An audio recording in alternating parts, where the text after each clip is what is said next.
Okay, well, let's begin. Good evening, colleagues and friends. We're delighted to host you for this evening's program and to come together at such a time as we're in to hopefully expand our capacities for thought and ethical action. Tonight's event is titled The Pleasure of Hating, a critical conversation to the idea of racism as enjoyment. There are 500 of you signed up for this right now, and I know people are still filing in, but you literally maxed out our Zoom license, and we had to shut down registration this afternoon. So clearly there is a hunger and a need for a conversation of this type. So let me begin by describing a bit of the structure of our time together and how we'll be proceeding. I'm going to give just a couple minutes of brief remarks about this inaugural talk and the larger context of the Psychological Humanities and Ethics lecture series. Then I'll introduce our distinguished speakers. Professor Hook will speak for about 40 to 45 minutes. Professor George will respond immediately after. And about an hour or so into our time, we have some space for questions and engagement with all of you. So in the chat function, you'll receive some instructions on how to submit those questions, and we'll do our very best to tend to them and relay them to Professors Hook and George. So let's get started. This is the inaugural Psychological Humanities and Ethics lecture at the Lynch School of Education and Human Development here at Boston College. Over the years, we've been incredibly heartened to witness the depth of conversations that take place at the Psychology and the Other conference, which happens every other year. And we decided to establish a larger initiative. So under the title, Psychological Humanities and Ethics, this initiative will be home to ethically rich conversations taking place at the intersection of our fields, in the forms of lectures and workshops, activities, and various programs. The goal of this lecture series is to bring together scholars and clinicians to invite us into meaningful and much needed dialogue. Seeing language play and different forms of wisdom and knowledge interact to enrich our understandings of persons, our relationships to each other, and our experience in this world is an incredibly critical thing at this time. I'll be honest, as a psychologist, I often fear that my field is impoverished in its ability to speak adequately to the existential and ethical dimensions of our lives. So inviting dialogues of this sort is, I hope, an action towards change. We're delighted that Boston College is actually willing to be home for this, and you can be on the lookout for what's coming next. We're excited to see this grow, and we welcome your input and desires as we architect this and bring it to life. So please reach out with thoughts and ideas, and maybe benefactors too. Now to our speakers and conversation at hand. There's a reason why there are 500 and more of you that are coming to this webinar today. We're in desperate need of more substantive and complex ways of understanding racism. This subject is just terribly fraught, and the fault lines are loaded with fear and anger and dissociation. It's hard to even know how to think exactly when one is even talking in this subject matter. But think we must, and listen and learn we must. I speak personally when I share that both Derek and Sheldon have been individuals who have helped me contend and encounter at a deeper level, and I'm honored that they'd give up their time and energies with us tonight. So let me formally introduce them to you. Derek Hook. Derek is a scholar and practitioner of psychoanalysis with expertise in the areas of Lacanian psychoanalysis, post-colonial theory, the work of Frantz Fanon in particular, the psychology of racism and critical social psychology. Derek has taught classes on these subject matters across the globe, from South Africa to the UK to his home institution at present, Duquesne University in Pittsburgh. His writings are prolific and quite well known, and he has several books coming out in the year ahead, including with Sheldon, and that particular volume is Lacan and Race. His grants and awards are too many to mention here. In short, his work has been impactful to many, and we're grateful he's here with us tonight. Sheldon George. Sheldon is a professor of English and scholar of American and African American literature at Simmons University. He teaches courses that span antebellum to contemporary American literature, including Toni Morrison and American literature, modernism and the Harlem Renaissance, 20th century US fiction, and race and gender in psychoanalytic theory. His scholarship focuses heavily on literary and cultural theory, with a particular emphasis on Lacanian psychoanalysis. His recent book, Trauma and Race, a Lacanian Study of African-American Racial Identity, was published in 2016, and he has several other texts that have either just come out or that are coming out in the coming year. He received the Dean's Award for Exceptional Teaching in 2010, and the Provost Award for Student-Centeredness in Graduate Teaching in 2018. I often daydream about taking and auditing his classes. So with no further ado, Derek, may I ask us to start into this evening with you?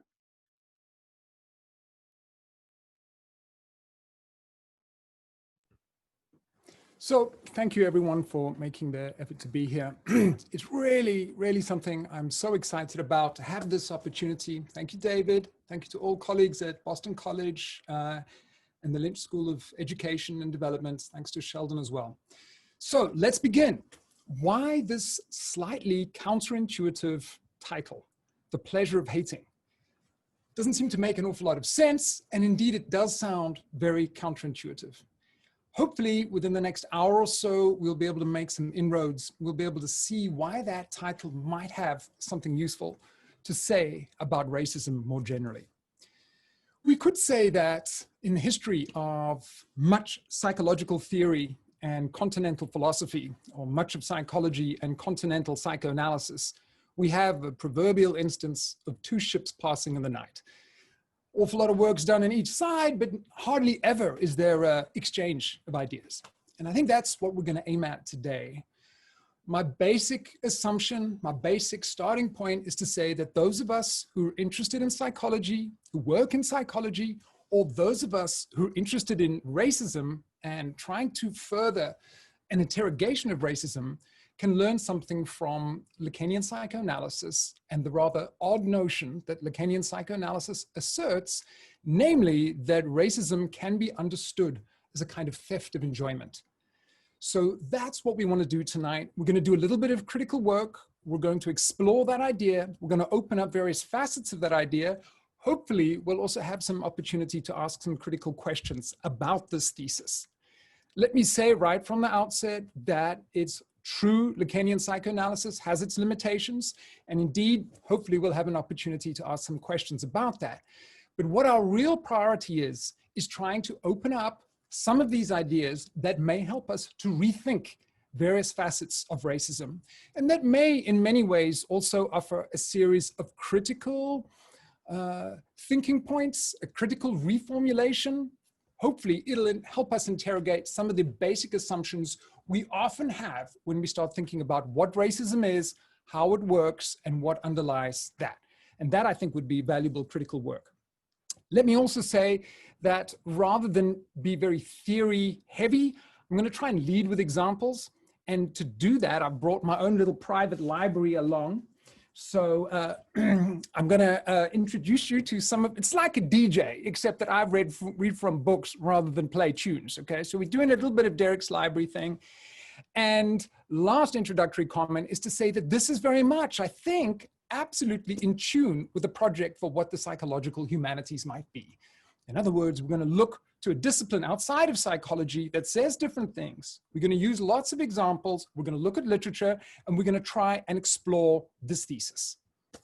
So without further ado, we can ask the first question. What is racist enjoyment?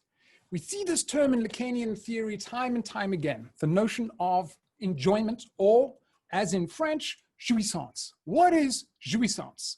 And what indeed is racist jouissance, racist enjoyment? Again, sounds like a contradiction in terms.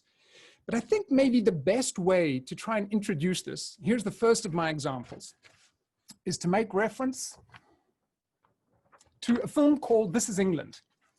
It's I think it's a 2008 film. The director is Shane Meadows. And in This Is England, which is the story of a young boy who loses his father and is totally rudderless. His father dies in the Falklands War. The kid must be like 10 or 11. He's rudderless. He doesn't know which way to go with his life. And he gets taken under the wing by some skinhead guys. And halfway through the film, they take him off to a British National Party rally. So the BNP, British National Party, is a neo-fascist far-right party. And what we see in this scene is the little kid and his new friends, they go off to this rally. And there's a speaker. The speaker's giving a speech and he's extolling all the virtues and values of what England has been and what a white England can continue to be. but he's also getting into this kind of furious, inflamed state where he's explaining all the ills, all the problems, all the threats. And of course, why this scene is so important is that in this moment, you start to see the audience being aroused, being inflamed, being agitated, almost in this, you could call it a kind of pseudo-orgasmic quality where they're clearly stimulated, agitated, and basically they seem to be getting off on their hate, getting off on their racism. That's a perfect choice of words here, because that getting off, that inflamed, aroused, transgressive, disturbed bodily state is precisely what we have in mind when we talk about enjoyment in Lacanian theory, or jouissance. That state of a kind of morbid excitation of the body is our first crucial point. That's what we mean when we say the enjoyment of racism. So we could kind of retrospectively go back to our title. Yes, I've called it The Pleasures of Hate. And in so doing, I have borrowed from William Hazlitt, who wrote an essay more than 200 years ago on the same topic. First book, B.J. Derrick, from my library. And we could just nuance that a little bit. We're talking more about the enjoyment of hate, or what you could call the negative pleasure of hate, the agitation, the morbid excitation, this inflamed, impassioned, aroused state, which comes with a mode of inflamed hatred. Now, that's not all we're going to say. There are other ways of thinking about what jouissance is. And part of my agenda here will be to try to demarcate and illustrate those. That's our first example. Immediately, you may be thinking, I don't know. I'm thinking, maybe it's a problematic example. Why so? Well, it seems a slightly problematic example in as much as we've been able to delegate the racism of others. It's skinheads who are racist, not us. Okay, so we could say maybe we need to think of a different example. Let's try again. Second book in Derrick's library, except it says my public library, sorry about that, but it's called The Slap. It's by Christos Tsiolkas. And I'm going to give you this, this quote.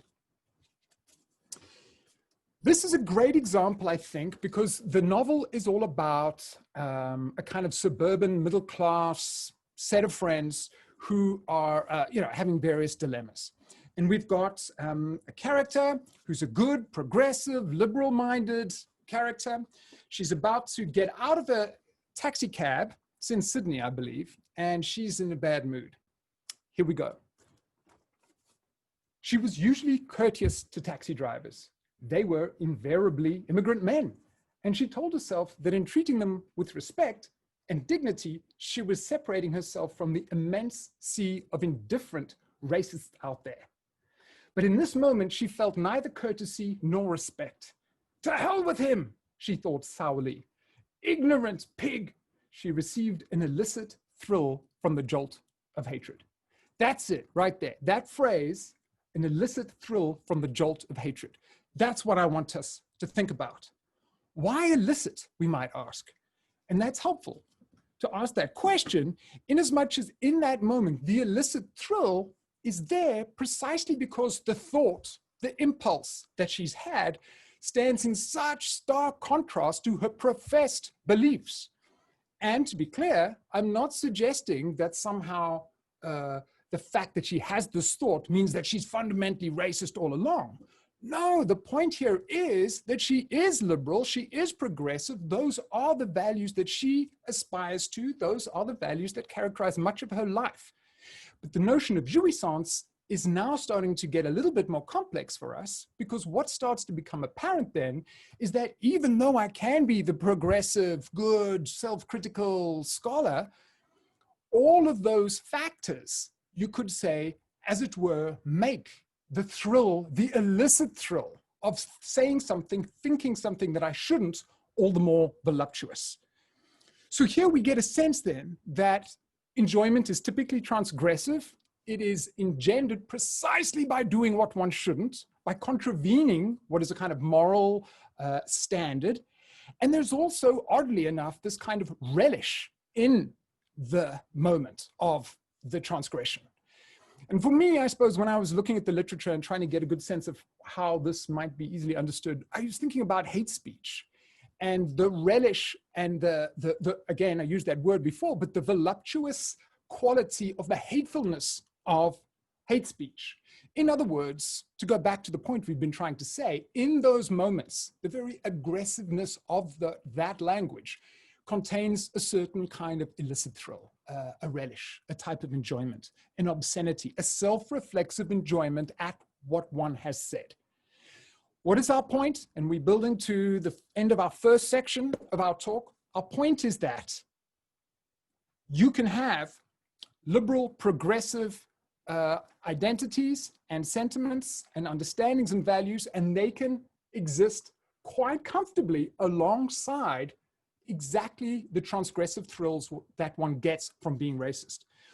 I'm trying to emphasize this point because in much of the psychological literature, this is not something that's easily appreciated, because I think much common sense thinking, both about racism and much common sense psychological theorizing, has a difficulty in keeping these two very contradictory states together. One of the benefits, I'm hoping, from thinking psychoanalytically is we can appreciate the dynamism whereby those two things can exist. And indeed, you could almost say that the more I tend to be the good, liberal, non-racist subject, I also somehow surreptitiously make possible the libidinal gains of the enjoyment for being racist. Let me just add one more point before we move on to our second section. And here I'm much indebted to Todd McGowan, who's made this point perhaps better than me. He's got a lovely critique of notions of implicit racism or implicit bias or unconscious bias. And he says, the problem with those theories, which may seem to be much inspired by psychoanalysis, is that they fundamentally misunderstand something. Racism, he argues, is not fundamentally a problem of knowledge or cognition. Racism, it may be that too, but racism is much more fundamentally a problem of enjoyment, hence our topic tonight. So let's move on. We're building some complexity here. Let's make two crucial qualifications. Number one, often when people hear, oh, you're talking about psychoanalysis, you're talking about unconscious. Well, some of the fantasies and ideas and values that come along with racism presumably are less than fully conscious, but jouissance, enjoyment, is primarily a body state, okay? It's a bodily state of arousal, of agitation, as I've been saying. So we shouldn't think about enjoyment as itself unconscious. The second crucial qualification that we should make here is that when we're talking about jouissance and we're talking about social modes of jouissance, we are also saying that social modes of jouissance are powerfully bonding. They are, if we enjoy together, even if it remains largely unspoken, how we enjoy together is also a very powerful means, it's kind of social glue of holding a community together. And I'm always reminded here of a wonderful quote, kind of sobering quote by Jacqueline Rose. She makes this point. She says, hate is one of our most satisfying passions. And unfortunately, not only is it one of our most satisfying passions, but it far outweighs the libidinal rewards of making way for others or of love. This kind of passion of hate is a kind of bonding factor. Little small anecdotal detail here. I've got a neighbor, a couple of, well, he's not quite a neighbor, a few streets away from me. His bumper sticker simply says, I hate Penn State. And I gotta love him for that. It's like, dude, of all the words in the English language you could have picked to put on your bumper sticker, the identity you want to affirm is that you hate Penn State. Anyways, I don't think we need to explore that further. I think that kind of makes the point about how jouissance can be a mode of bonding. Let's now move to think about our second major subtopic, and that is, how might we understand something about the intersubjectivity of jouissance, the intersubjectivity of enjoyment. And here I take a nice quote from a guy called David Macy, and he offers this. He says, jouissance is not a category of pure subjectivity. It implies a dialectic of possession and enjoyment of and by the other. And I want us to focus a little bit on this dialectic of possession. Or let's put it slightly differently. We're shifting gears a little bit. We focused on jouissance as an impassioned state, a bodily agitation. Now we want to think about what happens when we make attributions of other people's jouissance and when, how we manage our enjoyment and what we think about other people's. So we can say that one way of understanding and approaching this Lacanian idea of racism as the theft of enjoyment is precisely by thinking how enjoyment works as a type of possession. Well, two things we can say right off the bat. Number one, our own enjoyment is not something that we often are hugely comfortable with. It's not something we broadcast. It's not something that we typically own up to. We tend to disavow it. If you see me in an impassioned state of anger and someone says, you're enjoying this moment, I would tend to say, probably not. So we have a tendency to disavow our jouissance, and we also have a tendency to think other people are enjoying. And more than just that, we tend to have the assumption is that other people enjoy more than me and in undeserved ways. Now we can draw a couple of conclusions from this. Let's just, before we do that, let's make one further speculative comment, which draws on psychoanalytic theory. And in this moment, I'm gonna quote, sorry, narcissistic moment from myself. Here we go. Most of us feel, if we're kind of neurotic, if we're kind of whatever, normal, most of us feel that we deserve more, that we are owed more enjoyment or more libidinal treasures, that we've had to sacrifice some of them, that we've had to surrender some of those in order to get along with others in the social sphere. As such, we maintain a pre-existing condition of resentment towards enjoying others.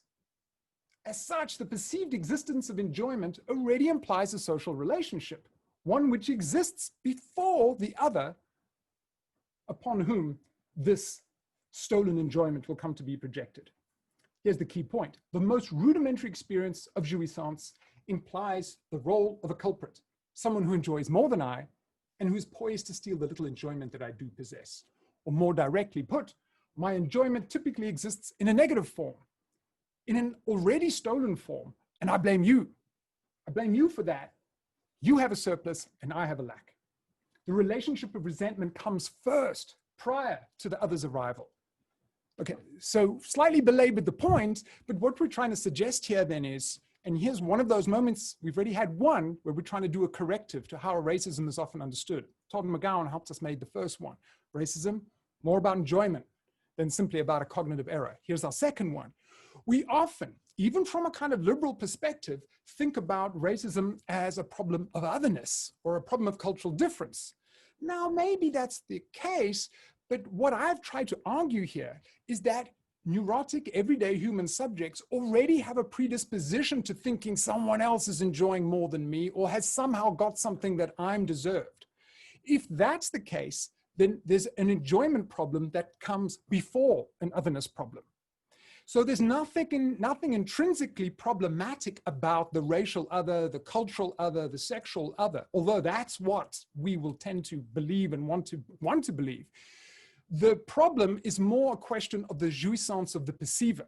And of course, we'll develop that. It's not just the jouissance of the perceiver, but the lack that the perceiving racist subject has. So I've got a nice quote from Sheldon here, but just let's recapitulate that point quickly. The general psychoanalytic assumption here would be that I tend to experience my jouissance in a minus sign. It's gone, it's been taken away, I'm deserving of more. And when I see other people enjoying, I tend to have the tendency to think they're enjoying at my expense too much. If that argument sounds a little bit tricky, here's my best example of that. Man and wife, husband and wife are having a fight. He says, yes, actually, I did cheat on you. I was unfaithful. And you know what? I enjoyed it. And in that moment, I'm hoping you get my example. It's kind of like the damage is redoubled. Not only did he cheat, but he enjoyed it. In other words, to reiterate, other people seem to enjoy at my expense. I'm somehow hurt by the enjoyment of others. Okay, so here is my quote from Sheldon. This is Sheldon's book. And this is what Sheldon notes. He says, the other's jouissance or enjoyment is the very core around which otherness articulates itself. And that's what I'm trying to suggest. It's not just otherness per se that is engendering of prejudice, racism. It's not just otherness per se, it's the attribution that the other is enjoying somewhat, that the other has some libidinal possession that is undeserved, that might be toxic, and that is experienced in a way that detracts from me. Now, of course, many people who are hearing this probably are thinking, well, we've heard some of these ideas before. Some of these ideas already exist in the work of Fanon, okay? And that much is true. Fanon already knew it. But here is the distinctive Lacanian formulation. The Lacanian formulation is one that involves a new concept, the concept object petit a, or what we'll just call object A. This is the Lacanian notion. But let me try and put it in more straightforward terms. The quality that I see in you, that I perceive to be excessive, a surplus, a too much, a disturbing, toxic kind of enjoyment, that quality is not so much to do with you in this theory, rather that quality is a kind of externalization, a kind of displacement, a projection, if you will, of my own lack. So the thing that I perceive myself to be lacking, or the thing that I would quite like for myself, that I feel that I don't have, I perceive in an exaggerated, positivized, surplus quality in the other. That's basically the Lacanian notion. In other words, there's a kind of double distortion. The thing that I feel that I'm lacking is seen in the other in an exaggerated form, as an excessive property. We can see this kind of libidinal logic happening in virtually any basic stereotype. If we had more time, we could play with it and see if it works. Jean-Paul Sartre, who inspires Fanon, also has this idea, or a version of this idea. And he makes the quip, he says, well, isn't it kind of odd that in anti-Semitism, the key stereotypical element that is attributed to the Jewish person is that they like money, or they make money, or they have too much money. We could argue, hey, we're living in a capitalist world. What could be more desirable? And of course, in a whole series of different stereotypical attributions, you can see a similar libidinal logic. We can see it in, for example, the idea that I am a heterosexual homophobic man, and I'm really hung up on the fact that gay men, they're okay and everything, but they're having too much sex, always having sex. And of course, we can see it in the familiar, long-standing, historically obdurate colonial trope, which of course is the one that Fanon focuses on, is that the black male subject particularly is exceedingly problematic because of their sexually rapacious, this is Fanon's language, nature. They are too sexually active, which you could say is probably not a bad way of thinking the concealed lack or desire of the white racist subject who perceives that excess property in the other. Okay, let's move on. We've discussed a bunch of things. We've thought about what we could say is the basic state, bodily arousal, jouissance of the body, okay? We've also started to think about the toxic, threatening attributes that one projects, that one displaces onto various others. We've also made the point that it's not that others are, or cultural difference is itself a problem. It is made more problematic, or it is made problematic by virtue of attributions of enjoyment. That's our little recap. Let's also note then an odd feature that qualifies many of these attributions of jouissance, of the problematic nature. We often find that these attributions of what is problematic about the other seem to coalesce around a sensual feature, a bodily feature, a cultural feature. They seem to have this thickness of culture, this bodiliness, this physicality about them. So let me give you a quote again. My library is slowly being depleted. DJ Derek is running out of records, but we've still got a bit of time. We're going to take a brief quote from Slavoj Zizek, and he gives us a nice, concise way of approaching a lot of what I've been saying. What is at stake in ethnic tensions is always a kind of possession. The other wants to steal our enjoyment. They want to ruin our way of life. And they've got access to some secret, perverse enjoyment. In short, what really gets on our nerves, what really bothers us about the other is the particular way he organizes his enjoyment. The smell of his foods, his noisy songs and dances, his strange manners, his attitudes to work. In the racist perspective, the other is always a workaholic stealing our jobs or an idler living on our labor. There's a jouissance problem here. There's a jouissance problem and the other is to blame for it. And interestingly, in that quote, for Zizek at least, sometimes it's a too much and sometimes it's a too little. Here's another corrective to how we often think about racism. Another corrective, you could say, to our familiar narratives about racism. It's not about bodily difference per se, or maybe bodily difference is a factor. But again, Sheldon's really made the point, and I'm going to find my quote from him. In the US today, says Sheldon George, hatred directed at rap music as a source of enjoyment or jouissance has come to be identified with African Americans more broadly. Contemporary discourse binds difference not simply to the body, but to jouissance. It's a really crucial point because sometimes we make this assumption that it's fundamentally about bodily difference, some kind of objective, seemingly difference, whatever, you know, skin tone, all of this kind of stuff, that is what underlies the frictions. But that's not enough, you could say, because one could then argue, well, why do some cultural differences seem to matter so much more than others? And it's a really insightful point, I think, on Sheldon's behalf, because we'll have some other examples of that. What is problematic is how the other enjoys. And often it can be music or cultural elements precisely of that sort. Okay, let's move on to our penultimate section. We're going to talk briefly about what I've called libidinal treasures. And I like this term because we've done this little map. We've spoken a little bit about racist enjoyment, the pleasures of hating. We've also spoken about possessiveness, libidinal enjoyment as a possession and an attribute that the other is seen to have, a problematic, toxic element that the other is seen to have that threatens me. We should also note, however, that this Lacanian idea of the object A, this je ne sais quoi quality that seems to underlie certain features of my hate or of my love, in this case hate, actually in this case love, also applies to me.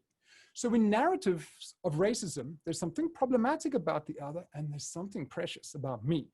There's some libidinal treasure, which is crucial, I think, in narratives of racism. To mobilize a good racist discourse, you could say, you need to be able to highlight the treasure that defines me, my group, my community, my nation, that libidinal treasure that the other is taking away or is about to take away. Now, I figured what we should do here is read a little bit of Tony Blair. Yes, you heard that right. Tony Blair, the former British Prime Minister. Unfortunately, the book wasn't at the library, so I'm just going to have to read it. Sorry. But anyways, interestingly enough, in Tony Blair's biography, he has a section when he laments a certain thing that he did. He was very successful in outlawing fox hunting in the UK. He went about doing this, but he totally failed to grasp what would the reaction be of the fox hunting class. He totally failed to grasp the cultural significance, or as we could put it, the degree of enjoyment invested in this practice. This is what he says. The passions aroused by fox hunting were primeval. I completely misunderstood what is at stake. It was a tradition embedded by history and a profound community and set of social ties that was integral to a way of life. In other words, what Tony Blair did was he tried to take a certain mode of enjoyment away, and presumably he paid the price. So what I just want to note here is that when we're thinking about flashpoints of racism, I'll give some examples of that. What often seems to emerge, both in the narrativization of the logic of racism and also often in the kind of whatever spontaneous racist experience, is this sense that someone has taken something or threatening something that is precious to me. Now, I get a little tired sometimes of some of psychoanalytic terminology, but I think this is one of those moments where the notion of castration does actually work. And I looked it up. The dictionary says, well, one of the definitions is to be deprived of power, vitality, or vigor. So what I think happens in these moments, this is psychoanalytic reading obviously, is that some of the flashpoint knee-jerk reactions are precisely articulated around the idea that someone is going to try and take some of my libidinal treasures.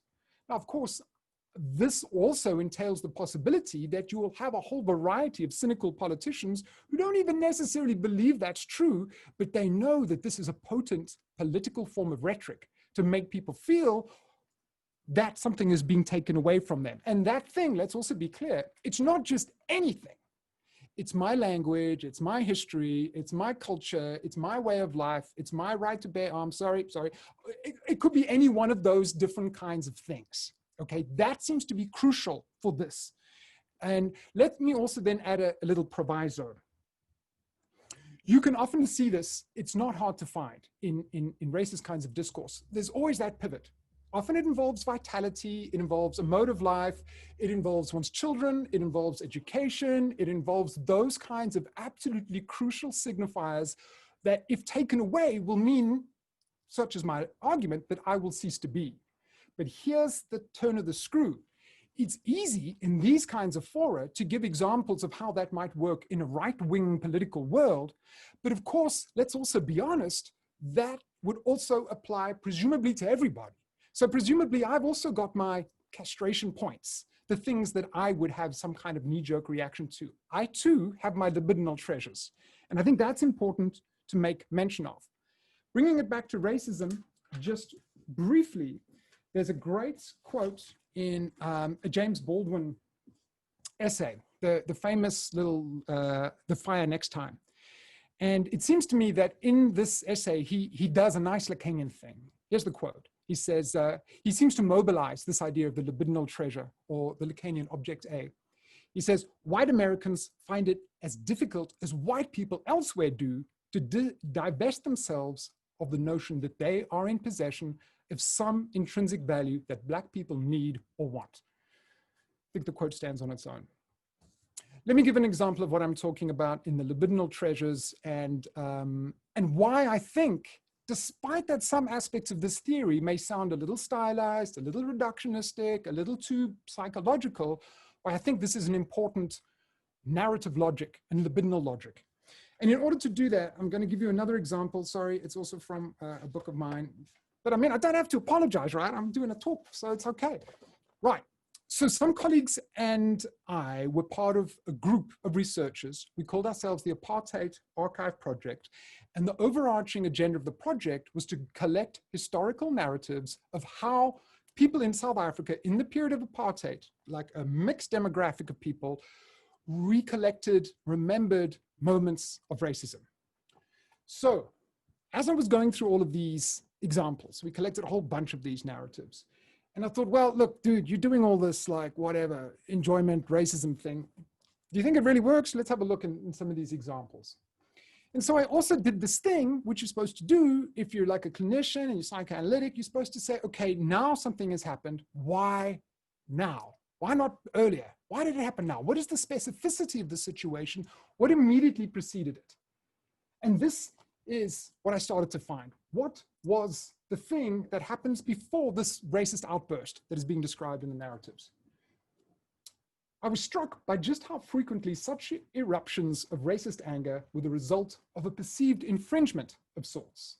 Such racist behavior typically followed the breaking of a law of enjoyment. The list of such infringements was as long as it was varied. Black children swimming in a white-only swimming pool. Black families polluting and overcrowding traditionally white tourist spots. Black children driving down the standards of education at formerly white schools. The idea, and this is a direct quote from one of the narratives, that Black should not watch blue movies, pornography. Black should not watch blue movies because it gives them ideas of how to rape a white woman. I think I can rest my case. I'm not saying that this analytical motif, this concept explains everything, but it's certainly a tenacious and reoccurring feature within those narratives. We could say that this persistence and tenacity seems to tell us something about racism, that so many times we see this theme of a kind of stolen treasure, a threatening extraction of sorts. So let's see if we can, draw some more conclusions from this. One of the ideas that we should make on this basis is that we have all got some kind of libidinal treasures. And in that respect, okay, it's helpful. So we don't just say, well, it's only other people who've got this problem. Okay, I suppose that's kind of obvious.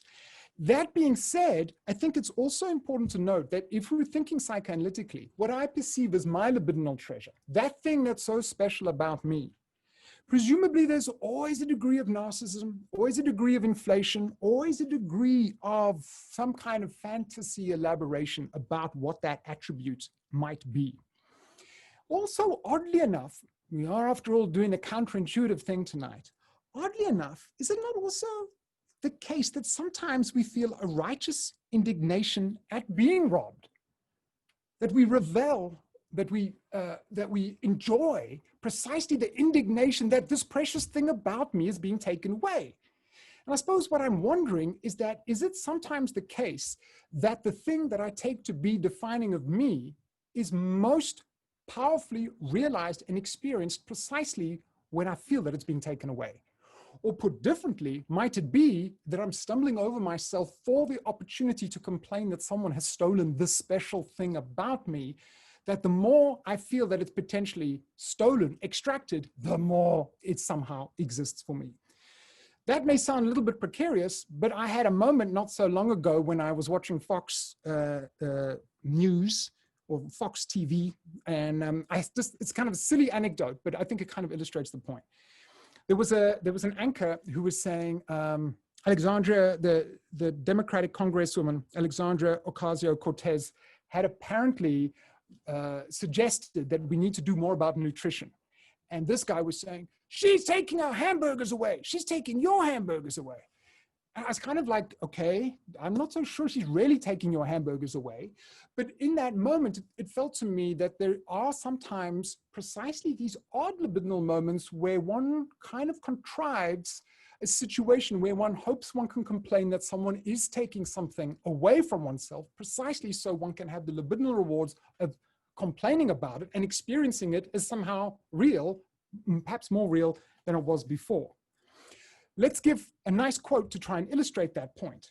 And the Lacanian idea here would be that precisely in those moments when there are certain libidinal treasures which are narcissistically appealing, which are so symbolically important for my identity, and which give me some kind of pleasure, those ideas are presumably a little bit phantasmatic. Yanis Stavrakakis, we're on our second last book, so we're almost there, has a great book called Lack on the Political, and he makes this point. He's talking about jouissance, enjoyment within the political domain as bonding groups. He says, no matter how much we love our national ways of enjoyment, our national myths of greatness, they are always already premised on a type of lack. Such apparent satisfactions are never enough. There's always something that's missing. There's always a surplus that is missing. Within the national fantasy, this lost can be attributed to the existence of an alien culture or alien people, others. The enjoyment lacking from our national community is being denied to us because they stole it. They are to blame for this theft of enjoyment. What is not realized within such a schema is the fact that we never had it at our disposal in the first place, this supposedly full enjoyment. We never had that enjoyment, or at least in the way we imagine or think or fantasize we had it. We never had the full enjoyment that we accuse the other of having stolen. That's his conclusion. We can make two interesting assertions here. Number one, and many other psychoanalytic theories of racism have already made this point, that makes the racist subject highly dependent precisely on the person they're complaining about, right? Because the attribution that they've stolen something away from me in a way gives it a reality that it may not have had otherwise. The second conclusion that we get from that is not only that there is a dependency of the racist subject on the person they're complaining about, on the group that they complain about. There's also here a sense that, okay, we've made this idea that I kind of sometimes willingly gravitate towards a position of being the victim, but that my projections of greatness, of fantastic whatever, were never really there. And this leads us to a further conclusion. Not only are we then dependent on the person that we blame, but again, maybe our attributions of a lost enjoyment make it possible for us to believe that there was one that we had when maybe we never did. Let's make one further set of points and then I will conclude. This is the last section. I call it the rules of enjoyment. And our second last quote for tonight comes from Friedrich Nietzsche. Friedrich Nietzsche has this to tell us. He's talking about the genealogy of morals, and he makes this reference to Thomas Aquinas. Maybe you know it. Thomas Aquinas has the view that God-fearing believers will one day have the pleasure of watching the damned suffering in hell. In Aquinas' own words, as cited by Nietzsche, the blessed in the heavenly kingdom will see the torment of the damned so that they may even more thoroughly enjoy their blessedness. Why are we introducing that idea now? In the last few moments of the talk, what I want to suggest then is that it's important to think about how enjoyment is suffused with, intertwined with law. In that example, we see that law in some ways, or morality in some ways, is, you could say, dependent on a certain mode of jouissance. I will enjoy sinful people suffering. This is part of how I am godly. This is how I am moral.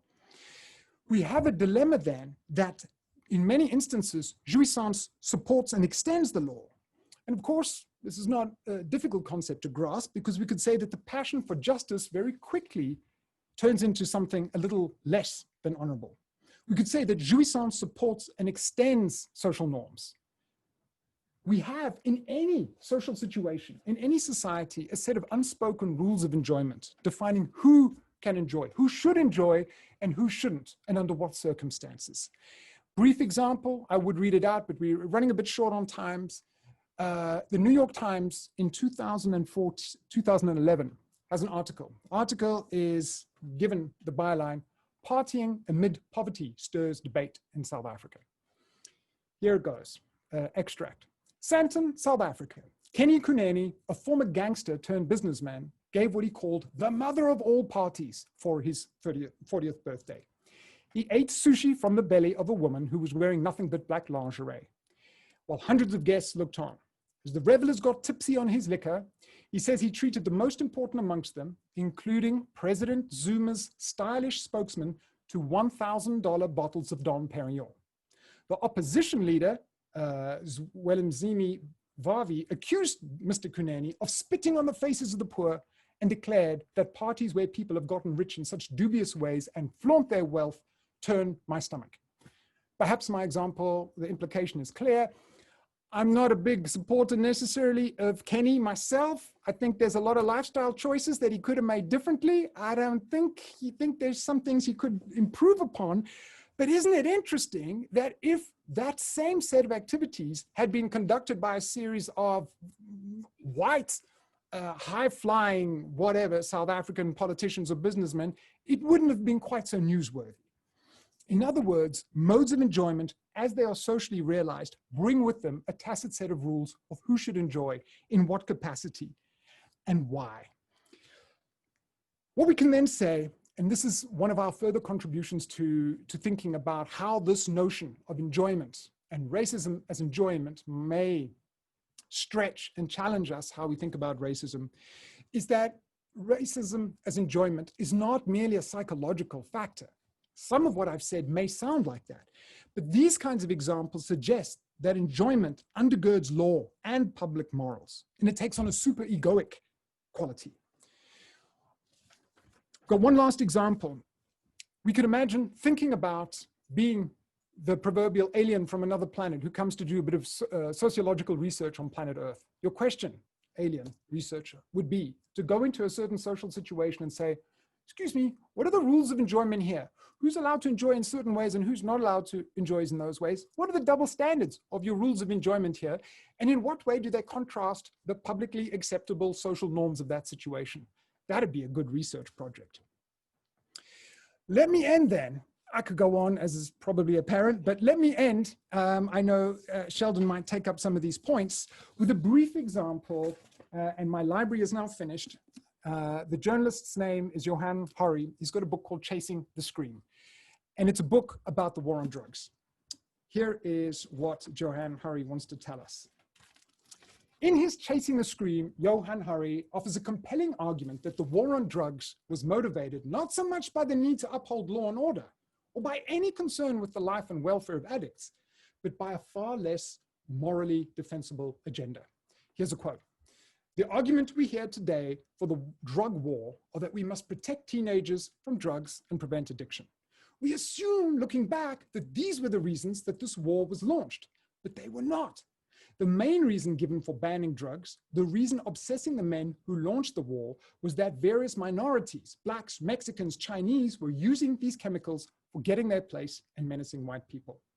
My comment says, the agenda here seems to be driven not only by fury at the fact that people were indulging in problematic forms of enjoyment, alien and potentially contaminating forms of enjoyment, but that minority groups were forgetting their place.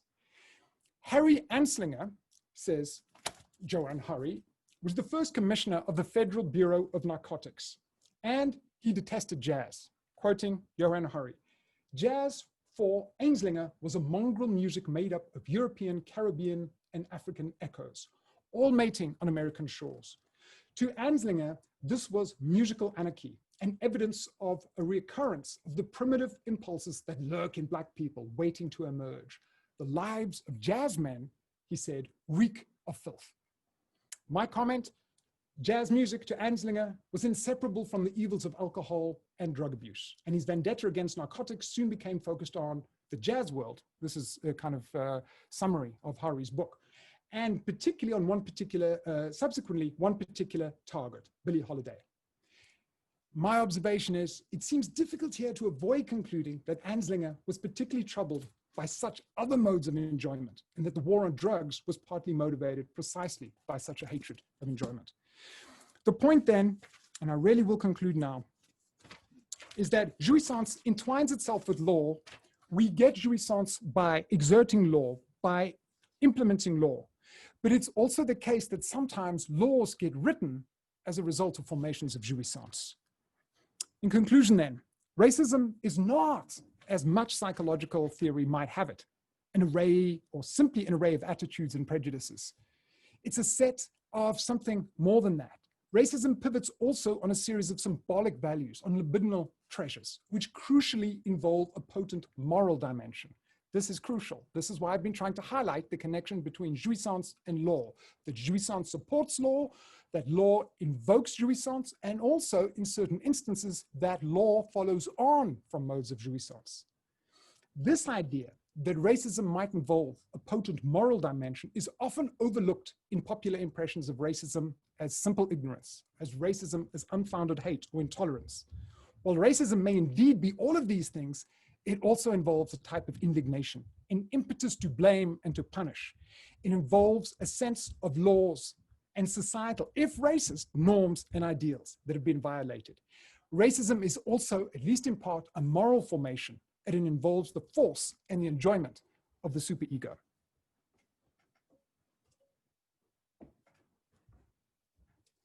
Thank you very much, Derek.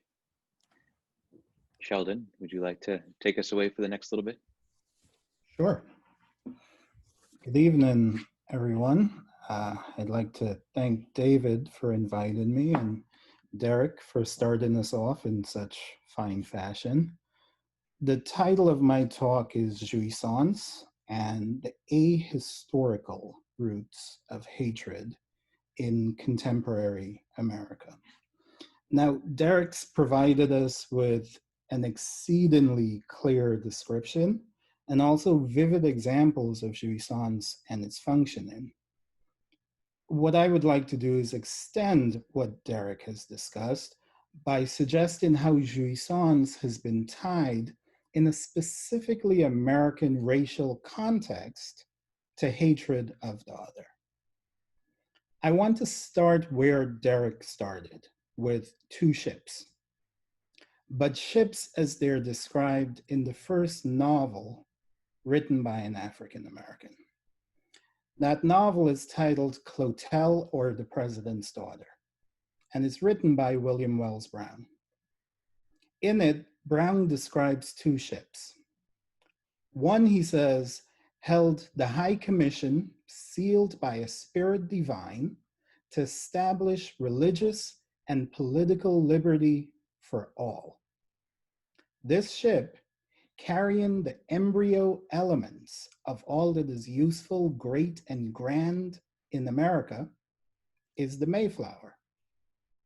But far off in the southeast, on the same day in 1620, says Brown, one beholds a low rakish ship hastening from the tropics, a ship freighted with the elements of unmixed evil and carrying the first cargo of slaves on their way to Jamestown, Virginia. In our American context, I would like to suggest jouissance is deeply rooted in the history of these originary ships, and especially in the American slavery that begins on this day in 1620. But how is jouissance and the pleasure of hating tied to slavery? In his seminar titled The Other Side of Psychoanalysis, Jacques Lacan himself speaks of jouissance, strangely enough, precisely in relation to ships. He notes that at a certain point in history, beginning with some unknown traffic of ships around Genoa or in the Mediterranean Sea or anywhere else, at a certain point in history, says Lacan, capital begins and jouissance became calculable, could be counted, totalized. What I would like to suggest is that slavery and racism make jouissance calculable. I want to show that jouissance is an ahistorical loss that is recovered, or seems to be recovered, through historical modes of enjoyment like racism. So jouissance is incalculable, but it becomes calculated by tying itself to a history of race, to a history of hate. Now again, what is jouissance? Let me give a fairly concise initial answer. Jouissance is lost libido. It is bound to Lacan's famous lack. The relationship between jouissance and lack can be understood in the context of Freud's notion that the subject is polymorphous perverse. That is, that the subject is able to receive pleasure from all object choices and at any physical site on the body. We can think of this polymorphous potentiality as the enjoyment or the jouissance that is abstractly available to the subject. But what happens is that subjectivity itself forecloses this enjoyment. This foreclosure occurs in two ways, through language and through embodiment. And here I'll say that it's here that we see the broad applicability of Lacanian theory to all subjects. We all enter into language, and language grants us subjectivity. It names our identity. But this subjectivity is deprived of all that escapes language. And what escapes language becomes the source of the unconscious and of what Lacan calls the real. This escaped portion of subjectivity creates the psychic dimension of loss or lack. Something is subtracted from the subject, something that Lacan calls being. One way we can think of this being in relation to libido is through sexuality. Though we are polymorphous perverse individuals by nature, we tend to restrict our sexual choices to one sex. Subjectivity, structured through language, grants us self-definitions that limit sexual libido. But there's also a libidinous lack tied to embodiment. the body organizes enjoyment around its gaps, around erogenous zones that concentrate pleasure at specific points where the inside world meets the outside. So the mouth, for example, or the pleasure of seeing the racial other. So the polymorphous perverse subject comes both to experience pleasure as restricted by the body and also, at least in the subject's fantasies, as recoverable from the outside world. It's here that race comes in, as an external object tied to recovery. The central function of race is to support the fantasy of a recoverable jouissance, of a possible wholeness that evades lack. Race makes jouissance calculable by making it accessible. In slavery, you calculated your jouissance, your sense of having being, or of even being a superior being, through owning slaves.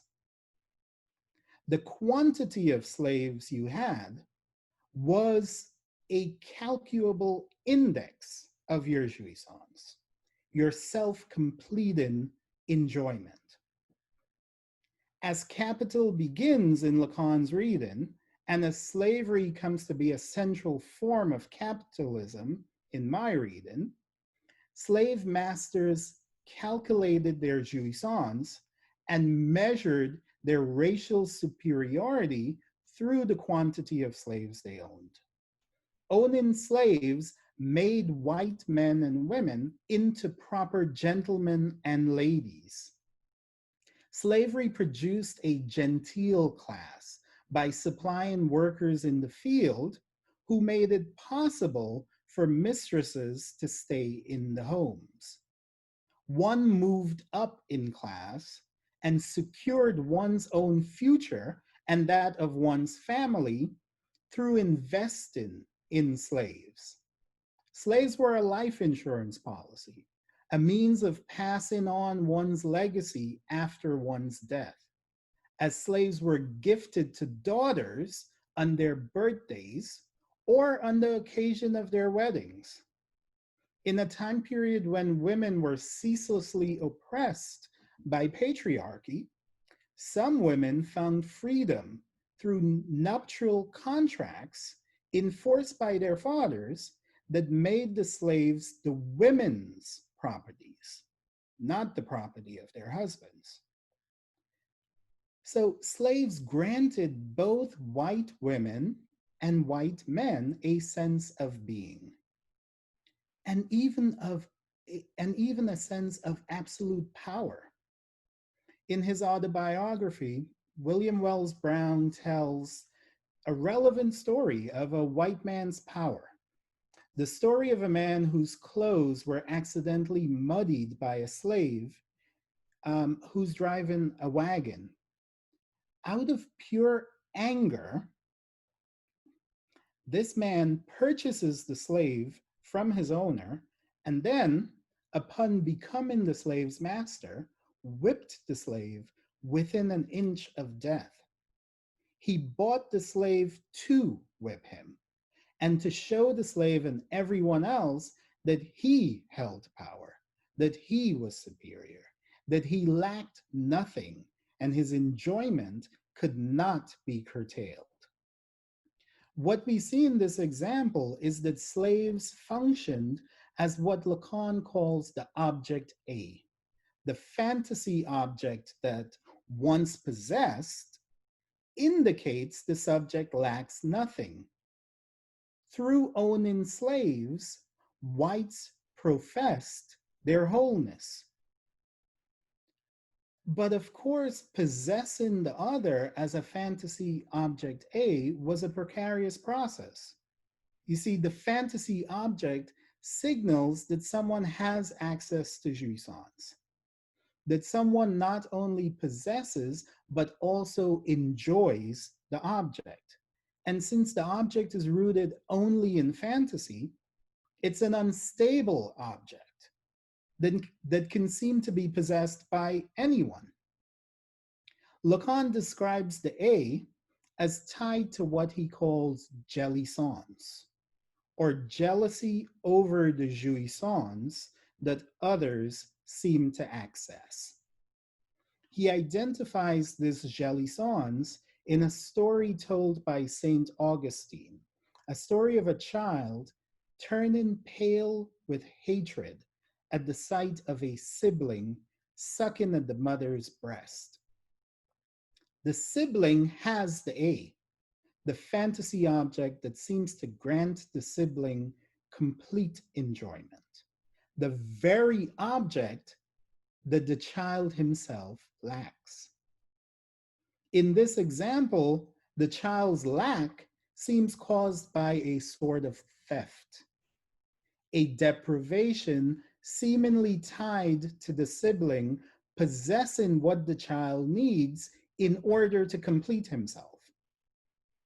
Lacan says that here, jouissance emerges as a substitute form of jouissance. The child has lost access to impossible jouissance, as all subjects do through subjectivity, so that jouissance is gone. But what he finds through jouissance is hatred as a new kind of enjoyment. He gains pleasure through hating the other who has what he lacks, who has stolen what rightfully belongs to him. So here, jouissance, which is not calculable and which is ahistorical, since it's ever lost, jouissance becomes calculable by tying itself to a specific moment in the child's history. This same tie-in of jouissance to history, I suggest, happened in slavery, which became bound to a jouissance of racism. Lacan's example of jouissance finds its corollary in slavery through Southern breastfeeding practices. It was common practice in the South for white women to use slaves as wet nurses who would breastfeed their children. These slave women would give the aid to the white child. But slavery presented possession of the object A in an odd manner, where white children could grow up to own that slave mother and therefore own the object A she seems to encapsulate. The white child was ever an intruder, stealing the milk that properly belonged to the black child. Here, the black body itself, possessed by the mother, becomes an object source of racial rivalry. And this is something that Toni Morrison picks up on. In her novel Beloved, there's a scene right at the start when Paul D arrives at Setha's home, and Setha is telling Paul D what happened to her in slavery. And after she tells her story, in shock, Paul D says, "Setha, they whipped you while you were pregnant?" And instantly Setha insists, "Yes, and they took my milk." And her journey from slavery becomes a journey toward her children to give them her milk. They had escaped slavery before she had. So slavery has given rise to contestations over ownership and control of the serviceable black body. This body that was once bought and sold is today choked and killed. Racial rivalry takes on the language of illicit possession of objects, language about welfare queens who steal the government dollar, or blacks who are thugs and thieves. What American racism is about is an effort to not give up the objects of the past that once granted subjective enjoyment. So in 1923, a group of women called the United Daughters of the Confederacy, they were so enamored with the image of the nursing Black mother that they helped transform her into the image of the Mammy, and they convinced the Confederate Senate to erect a statue of this Mammy in front of the Lincoln Memorial. Now, the House of Representatives voted down the passage of this bill, but the plan itself marks the lingering jouissance tied to race and the slave's body. Not only do we consume the Mammy in the form of Aunt Jemima on our pancakes, but we revel in the prowess of the Black body in our popular sports entertainments. The Black body supplies substitute jouissance when it entertains and when it can be submitted to violence, the excess violence of a suffocating knee on a Black man's neck for 8 minutes and 46 seconds, the grasping onto, suffocating and killing of the Black body at the hands of a whiteness whose very being depends upon killing. What slavery has achieved is a historicizing of a historical jouissance.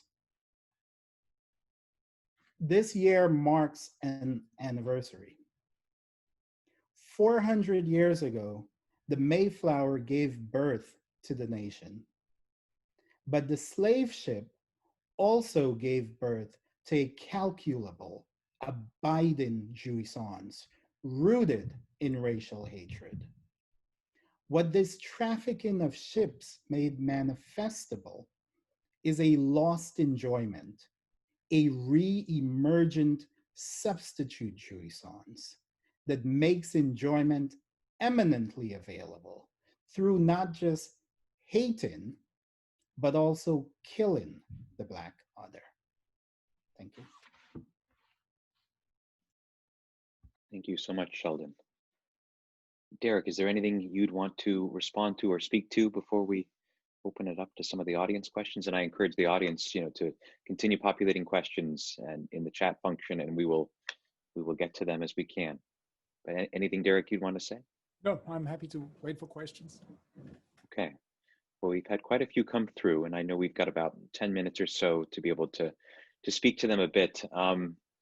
Just looking through the many things that have come in, one thing that I'm seeing in terms of thematics is, I think a lot of people are wanting to imagine if the way you are describing racism as this type of jouissance, if this is taken up more seriously, how might this help transform, or as one person said, eliminate racism as it exists today?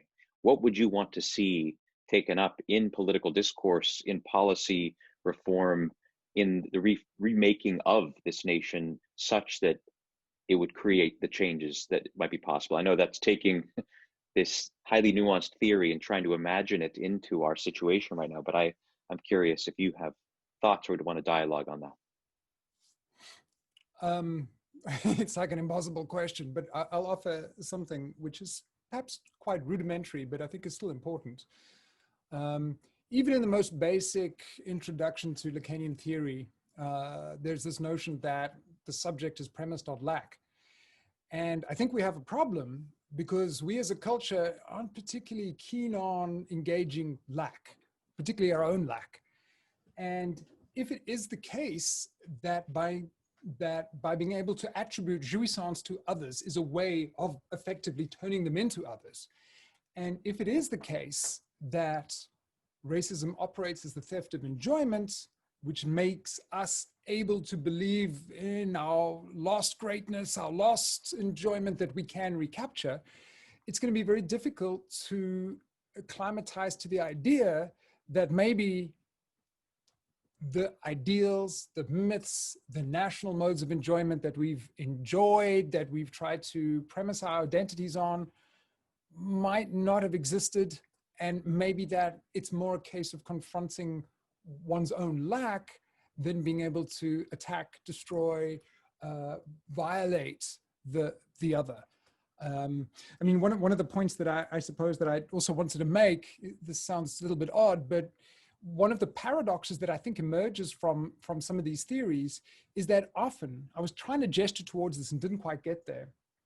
If the racism as theft of enjoyment thesis is accurate or does enable us to do some explanatory work, that means that there's something tremendously gratifying about racism. It gives us the thrills, it gives us the gratifications that come with hate, but it also enables us to continue fantasies of narcissistically inflated subjectivity. That's one of the things that makes it so hard to give up. There's lots of other things one can give up. One can make peace with various different facets of whatever bodily difference and so on and so forth.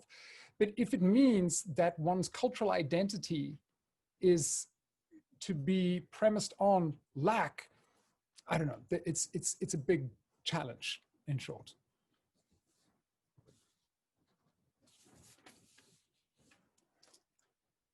Another question that's come through is asking if you could say a little bit more about the relationship between the jouissance of racism and the your unifying traits that organize sort of a mass psychology, just some of the group think and mass psychology. How does this jouissance theory, I know, Derek, you spoke to this a little bit in your talk, but I'm curious if you could flesh that out a little bit more.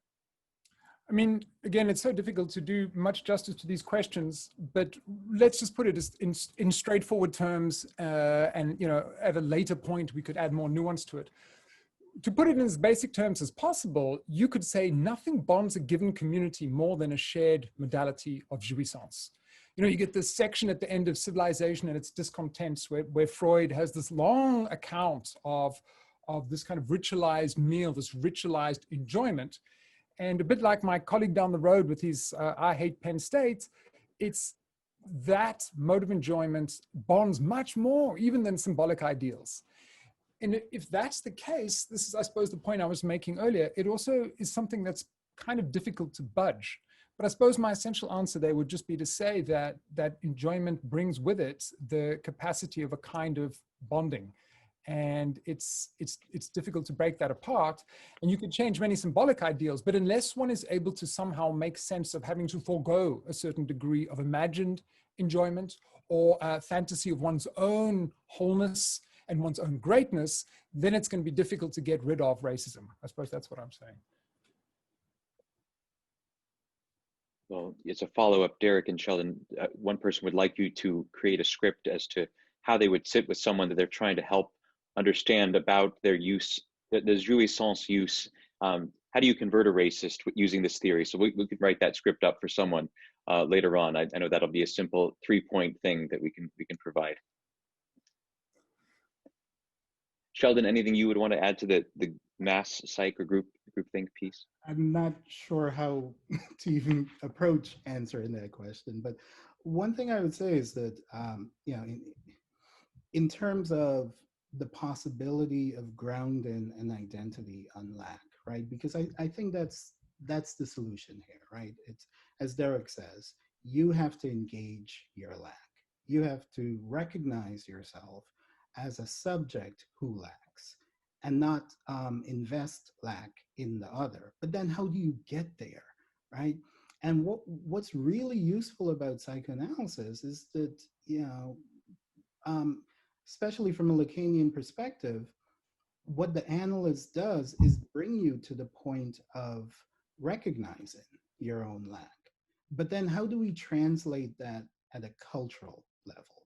How does that happen socially? How does that happen outside of the one-on-one engagement between the analyst and the patient?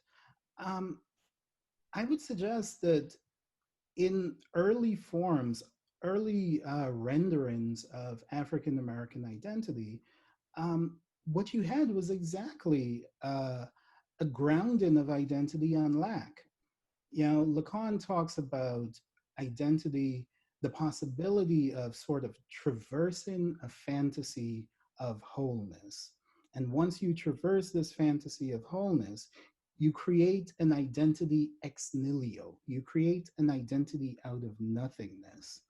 And I would suggest that in slavery, what you had was a situation where African Americans generated an identity out of lack.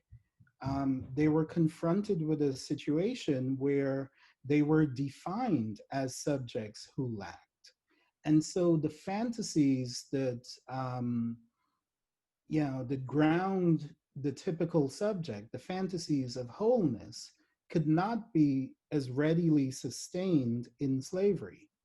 And what slaves ended up doing was constructing their own fantasy of an internal self, a fantasy of an internal object A that unified them around a notion of jouissance. And I would suggest that they did so through religion. Religion became the thing that allowed them to deal with absence, the thing that allowed them to accept that they lack. But then that changed. Whereas, as Derek was saying, jouissance becomes a way of unifying groups. This soul became a way of unifying African Americans, but eventually the soul got transformed into race. W.E.B. Du Bois's The Soul of Black Folk, it's a racial soul. So something has changed over time, and I don't know how we get back there. I would say one way of changing people's opinions on a mass scale, as opposed to what happens in the in the analyst's office, is at the level of the media. It's at the level of images. It's at the level of the body. It's changing representations of the body and the sort of fullness, the sort of enjoyment that the athlete produces. That seems to be a way of re-signifying the sort of wholeness and the sort of excess enjoyment that Blackness tends to represent in our culture. Maybe I could just add something to that. Thanks, Sheldon. I suppose the question, I have actually thought of a reasonable, I think, response that hopefully will supplement what Sheldon has said. I sometimes find a little bit inspiring the end of a lecture that Edward Said gave called Freud and the Non-European, which, he's not hugely into psychoanalysis, but he gives it at the Freud Museum, and he's engaging with a Freudian text, Moses and monotheism. But at the end of that text, he has a brief interlude where he talks about what might a cosmopolitan identity be. And of course, he's speaking in part about his own experiences of being a dispossessed Palestinian. And he talks about the difficulties of that. But to cut a long story short, he gives this idea. This is a kind of premise, almost you could say a model, or you could maybe say a non-model of what it might be to have a cosmopolitan identity. And he said the only way that it works actually is that one has to have an identity that's premised on a kind of wounding, premised on a kind of puncturing. And what he means by that is it seems that it's precisely against the necessary anxious state of needing to shore up one's identity, to feel some kind of cultural wholeness, to pull together and have this, whatever you might want to call it, the wholeness of this kind of identity that is me, that gives meaning, that gives me a mirage of jouissance. It's almost as if he's saying the only viable cosmopolitan identity is one which has to take into account there's not going to be necessarily a happy story that makes me feel better about myself. And this, interestingly, is often a useful theme to think about in the kind of critical whiteness literature, because you often, you see these texts and people say, well, I'm white, I feel bad about it. But like, well, how can I still feel a good subject? And I think the Edward Said idea here is that maybe you're missing the point. The point is precisely not to have the palliative of feeling better. The point is precisely not to reach out and hopefully restore some redeeming image of oneself, but to sit in that moment of fragmenting anxiety, hence all the puncturing of the cosmopolitan identity, the woundedness of it, which means that one, instead of having this wholeness of me, my culture, my identity, my values, that you let other stuff in, and that process means, by definition, undergoing anxiety and a sense of subjective group, maybe national dissipation, both of what one feels oneself is as a whole and of what one thinks is one's necessary birthright of enjoyment. And that's why I was sounding a little bit pessimistic earlier, because it's difficult to do that. But there can be moments. And I'll just say one last thing. Sometimes it helps if you've been in different cultural locations, or if you've experienced, I'm obviously white, so I haven't, but if you've experienced what it means to be marginalized in some ways. And I'll just give a brief example that links back to it. When I was a kid, I grew up in Zimbabwe, okay, so this is Southern Africa, and then apartheid South Africa. And I remember things were changing, and I remember the day, I must have been about 4 or 5, and there was a black newsreader. And let's put it mildly, my family wasn't particularly progressive. And this was kind of colonial Africa, basically. And people, like white people, were like, oh my God, how can a black man, because, you know, to read the news, you're supposed to be like this, whatever, ideal.